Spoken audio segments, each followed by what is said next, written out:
So what's up guys? Welcome again to another reaction video. Siguro tawagin natin reaction video siya. Siguro every time na makikita nyo ko sa ganitong setup, reaction video siya. At meron ako nakita, actually nakita ko siya sa phone ko. Pero sabi ko, try ko siyang i-play at gawa ng reaction video. Bakit? Anong reason ko kung bakit ko gagawin yun? Siguro kasi maraming as a Filipino na nakikita niyo naman to, di ba? Siguro marami sa atin nagtatanong kung ano ba yung dirty ice cream or kung madumi ba talaga yung dirty ice cream. Pero since itong channel na to, which is I think it's feature ang talagang word na gusto nilang ipalabas. But this YouTube channel, I think, is owned, or maybe one of the owners is Erwan Youssef. Tama ba? Erwan Youssef? Yung asawa ni Ann Curtis.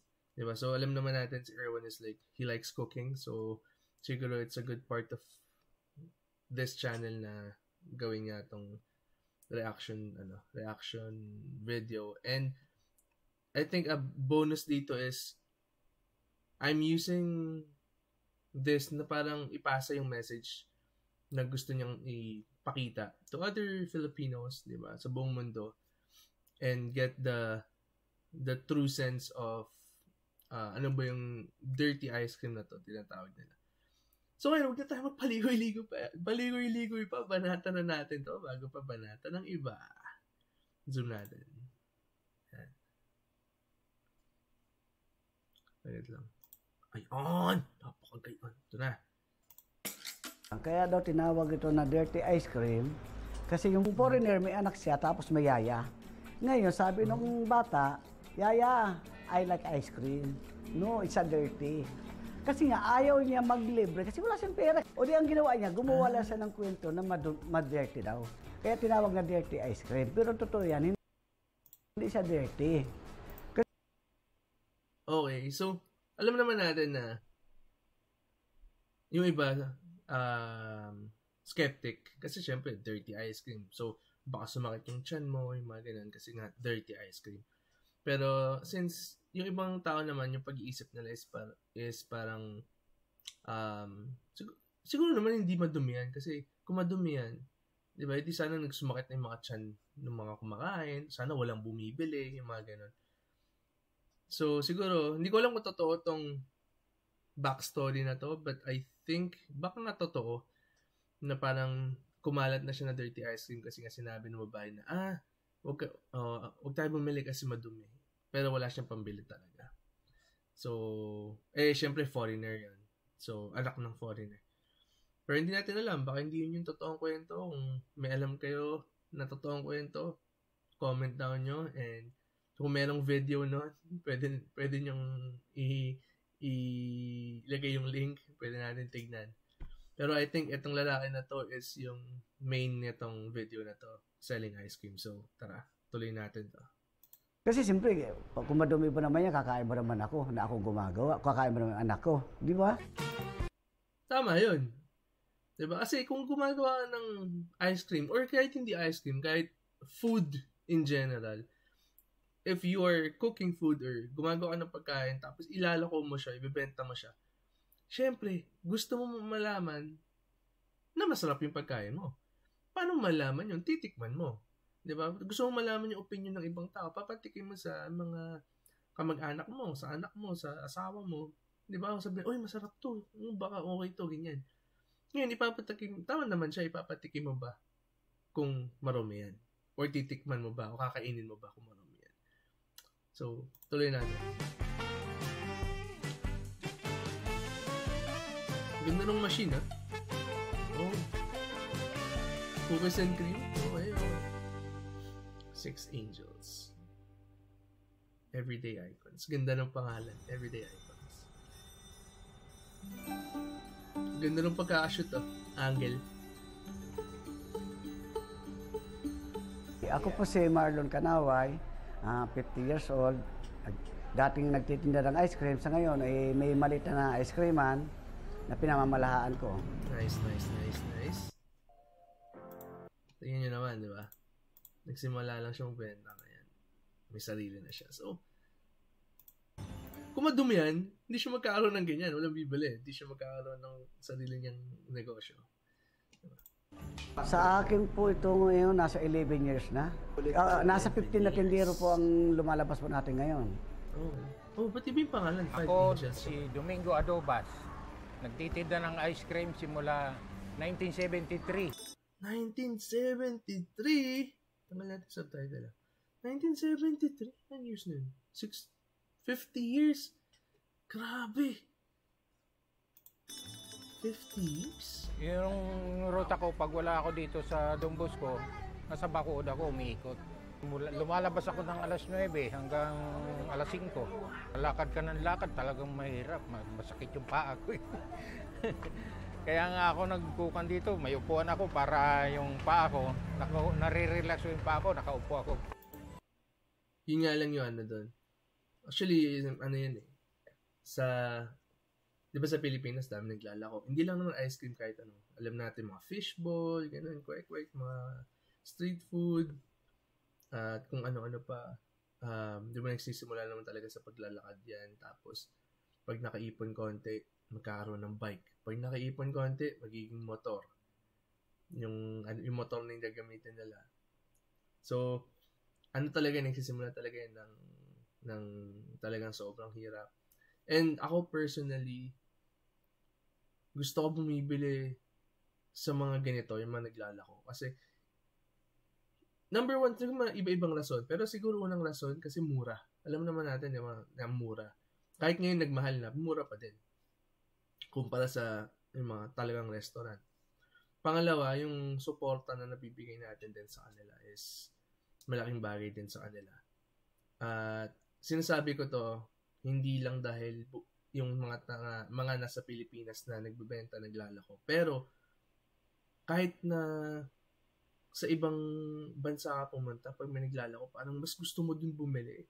Di ba? Kasi pumunta ako dati pumunta kami sa kapatid ni Mahal. Mayroon lang dun pwesto, pero binibenta nila, parang medyo na siya, food truck na siya. Pero binibenta mga donair, mga shawarma yan eh. Doon kami bumili, which is masarap. Kasi nga, talagang doon nila ginagawa yun eh. Diba? Mas mura pa ng konti.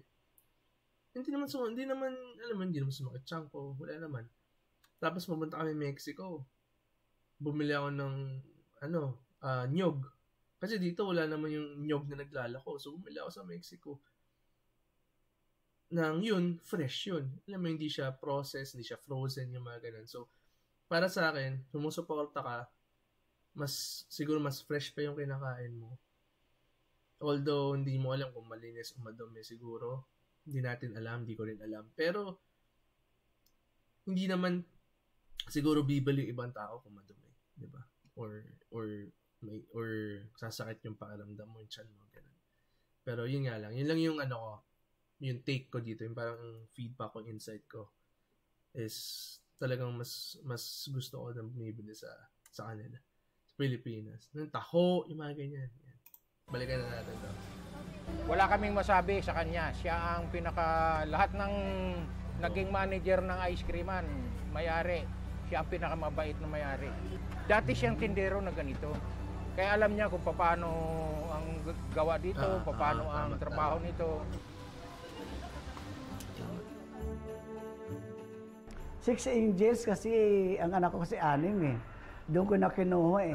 Dating 5 angels kaya ngayon kukuha ko siya. Kasi ginawa ko ng 6 gawa ng 6 na anak ko eh. Okay. Masarap siya. Masarap ang ice cream ng 6 angels. Alam bakit? Sa amin kasi araw-araw ginagawa yung ice cream eh. Yun. Hindi gaya ng iba na monthly na sa pressure o ano man. Sa amin araw-araw. Tapos ang ginagawa namin, flavor namin, as in sariwa. Kung may mangga, mangga. Kung may melon, melon. Yun yung sinasabi ko. Yun mismo sinasabi ko na pinatunayan niya. Di ba? Na yung mga naglalako, sila yung mas mura, pero sa totoo lang, sila yung siguro hindi lahat, pero karamihan or talagang 90% siguro na naglalako or baka 100%, baka mali ako, is talagang fresh. Kaya nga, mas masarap. At least sinabi niya. Nyog. Ano na kami sa Pilipinas, no? Nandiyan yung lasa eh. Sa kamay. Joke lang. Sa kamay. Hindi nandiyan yung lasa sa nyog. Asukal at saka gatas. Pero wait lang ha. Alam nyo, kahit na nakita natin pinipiga niya ng kamay, di ba? Yung iba gumagamit ng cheesecloth. Anong tawag doon? May tawag doon sa Tagalog, hindi ko alam. Basta yung cheesecloth para hindi mo siya hawakan. Hindi mo siya pipigain. Kahit nakita natin gumagamit siya ng kamay, siguro naman kasi nagugas naman sila, yung mga ganun. So, huwag natin isipin na, ay, naku, nakakamay, baka ganito, ganyan. Pero sa sarili ko ng pananaw, minsan okay din na may dumi ka sa katawan eh. Kasi pag masyado kang malinis, mas madali kang kapitan ng sakit. Parang ganun yung view ko. So, yung street food, hindi yan malinis. Totally. Pero alam mo, di ba? Kasi somehow, malinis yan eh. Pero kung may dumi man yan, okay din yung palit pa konti-konti para sa katawan mo. Medyo iwas ka sa sakit. Siguro hindi ko alam. Baka mali ako. Pero ito lang yung view ko. Pero, di ba? Yun lang yung doon. Yun lang yung take. Kaya mo lang pinahalo ng ganito para hindi siya mamuumuo. Kasi pag hindi, nabubuo siya eh. Yan. Lalagay mo itong gata dito sa gatas, asukal. Gatas tsaka asukal. Siguro hinalo na niya. Nasa 34 years na to. Mula pa nung nagtitinda ako. Ganun pa naman ang ingredients ko, pero dinagdagan ko lang ngayon. Pampasarap. Ito naman ay kasaba. Pampasarap. Kasaba? Sabi niya?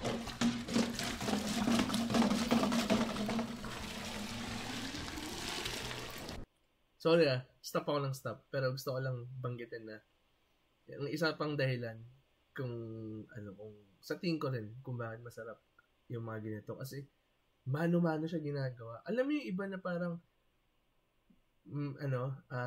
siguro bibili ka lang ng frozen, gagamitin mo yung frozen, parang papaikutin mo lang yung pagkain mo dun sa frozen na yun, tapos yun isa-serve mo. Pero ito talagang fresh, tas mano-mano, hindi siya basta gumagamit ng machine, mga ganun. Siguro additional. Ito po yung pampalapot ng ice cream natin. Ito ang binder eh. Siguro tawagin nila. Binder? Salang natin yung gatas at saka sukal. Ano nyo, mano-mano? Ilagay na natin yung kasaba. Kasaba? Kasaba yung pampalapot niya mismo. Ganda Kita nyo yung pagkaano niya, no? Quality. Diba? Close up pa yun, Kita nyo naman. Yun yung maganda dun. Kasi ilang kaya siya din? Tatlong flavor. Kita nyo naman. Mangga kung mangga. Cookies and cream. Kita nyo talagang, alam nyo ginawa talaga ng fresh kasi yung quality, yung texture ng ice cream. Tatlo kasi so, tatlo. Minsan di ba merong dalawa lang at merong apat yan yata. Pinanganak ako sa Masbate City. Tapos nung nag-aaral ako ng elementary, nagtitinda na ako ng buti, dyaryo, ice candy, kung ano yung meron na may titinda na kumita ka. Tama. Halos yata na titinda sa kalsada na nasubukan ko na yan eh. At apat talaga ako, sanay na ako sa kalsada kasi batang kalsada talaga ako eh. Hindi ka natakot? Takot? Hindi naman siguro nawawala yung ganun eh. Pero kailangan eh. Ano ba gusto mo, takot o gutom? Tama. Nagsimula ako sa pagka-ice cream nung mapadpad ako ng Manila. 1989 yon. Ay yung tiyak ko, may kaibigan siya nagtitinda ng ice cream. Sabi niya, baka gusto ko. Sabi ko, sige po, tiya, basta importante kumita po ako. Hanggang sa natuto ako, first year high school ako noon. Mas inuna ko yung pagkakitaan kaysa doon sa pag-aaral. Lupit ang texture talaga. Sa araw, texture pa lang makikita nagtitinda ako ng ice cream. Then, bago mag-uwian, yung ice cream ko, nakalagay na sa room ko. Alam mo ba, yan room namin, nandito yung estudyante, nandiyan lang siya, yung cart ko. Kasi sa loob ako ng eskwela mismo nagtitinda, Sport Bonifacio. Doon ako mismo nagtitinda. Alam mo, itong room namin, nandiyan lang sa labas. Kaya nga pasalamat ako sa mga teacher ko, ang mabait eh. Tinulungan nila ako kahit anong gusto ko itinda, naititinda ko sa loob eh. Siyempre, wala ka namang ginagawa mo sa bahay. Nung panahon na yun, kumikita ko mga 300 to 400 eh. O, di ba? Eh, yung sobra, pang kuha ko sa magulang ko, yung iba, pang tuition ko, or pang bili ko ano-anong kapangangailangan ko. Oo, tama. Nung magtapos ako ng college, nag-Taiwan ako. Nag-abroad ako. Nung nag-abroad ako, pagbalik ko ng Pilipinas, sabi ko sa ate ko, te, tayo ng ice creaman. Bakit kaya mo ba? Sabi ko, kakayanin natin. Eh, kung nung bata nga ako, kaya ko, ngayon pa kaya. Tama. Dami oh. Yun.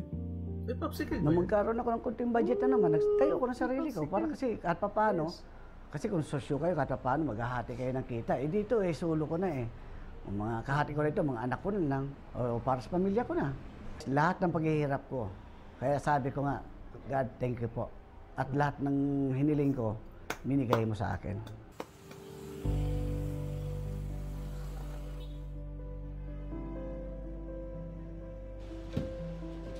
Grabe oh. Kailangan mo talaga eh, habang nagdadasal ka, nagtatrabaho ka eh. Di ba? Kasi kung puro dasal ka, walang mangyayari sa iyo eh. Sana marami na mayaman kung puro dasal na lang. Kailangan bago mo makuha isang bagay, kailangan pinagtrabahuan mo, pinagsikapan mo, bago mo marating yung gusto mo. Sa tingin ko, medyo hirap yan ang industriya ng ice cream. Bakit? Unang-una, yung asukal natin napakamahal. Yung gatas natin, halos triple. No. Napakamahal talaga ng materialis, kaya hirap na hirap yung mga vendor kung paano niya pakukuhanin yung ice cream. Sana bumaba na lahat ng materialis. Tingnan ng texture. Para sa akin, sana tangkilikin ng Pinoy kasi gawang Pinoy yun eh. Kaso nga lang, minsan meron naman tayo mamimili na gusto tagal na ng imported, eh wala tayong magagawa doon. Pero pa sana, ang hiling ko lang sana, natangkilikin ng mga Pilipino yung gawa natin. Diba? Yun yung sinasabi ko. Hindi, yung sinasabi niya kasi tangkalikin ng mga Pilipino yung gawa natin. Kasi syempre, support local eh. Diba? Yung parang yung logic niya. So yun din yung sinasabi ko ng kahit sa ibang lugar ka pumunta, ibang bansa, ibang lugar, mas maganda pa rin kung ano tayo, support local as much as possible. Para sa akin lang naman, kaya napakahalaga niya. Alam mo bakit? Yung ibang ice cream, pansinin mo, magkano bibilihin mo dyan? May 50, may 100, may 200. Sa amin, 10 piso sa ngayon. Dati nga, piso-piso eh. Diba? Sinabi din niya yung sinabi ko. Mismo. Diba? Omsim eh. Diba? Sinabi niya. Hindi nga yun eh. Sakasabi niya, 50, 100, tapos yun yung mga frozen na, yung mga nilagyan ng mga preservative siguro, yung mga, ayaw banggit ng brand, pero yung mga branded na lang, yung ganun. Pero yung sinabi niya, 10 piso lang. Dati, years ago, walang tinapay na naglalako eh. Di ba alam niyo, yung cone lang, ice cream, yun lang. Pero ngayon may tinapay na. And, para wag niyo isipin na, uy, tinapay. Try nyo muna kasi ice cream tinapay. Sarap. Di ba? Meron kang ice cream sandwich eh. Same logic. Pero to, actual tinapay. And as sinabi niya, mas mura at mas masarap in my opinion. Pagka pa makakabili ng ice cream na halagang 10 piso, siyempre yung mga mahihirap na bata, hindi siya makakabili nung Magnolia, Selecta, kasi kung ano man yung ng ice cream. Mahal kasi yun eh. Yung sa amin, para sa